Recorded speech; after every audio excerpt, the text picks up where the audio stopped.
كفاسيلتي، كنت بشوف الدنيا ماشيه ازاي والكلام دوت، المنظومه دي كلها بتشتغل ازاي بتدور فيها ايه. حبيت اخش في التفصيله دي. تمام. بدات في مراسي، من الدول لمراسي. تمام. بدات اخش في الميكانيكا. تمام. من الهواء والميه. تمام.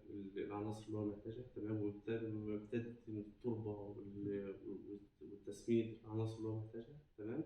على الجزئيه يعني حضرتك ذكرت الري والتسميد والمكافحه. تمام. العمليات الخدمه في الصيانه تمام. اللي هي حضرتك ذكرتها برضه في المطلوب منا احنا كفاسيلتي او كصيانه في المكان، ان احنا العميل يشوف المكان طول الوقت. مفيهوش اي مشكله، ملوش اي علاقه انت بتسمن بترش بتبص بتعمل ايه، هو عايز يشوف شكل معين مع جسم الزراعه. تمام. الحمد لله اصحاب شركات في اماكن كتيره جدا ان شاء الله، جوه مصر وبره مصر ان شاء الله.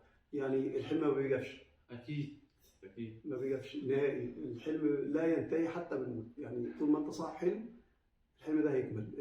نهاية حضرتك يا باشمهندس عزت يعني ضفت علينا يعني من نصايحك العمل باجتهاد والتطوير واللغه. نهاية ايه اللي حضرتك ممكن تقدمه لسه لحديث التخرج؟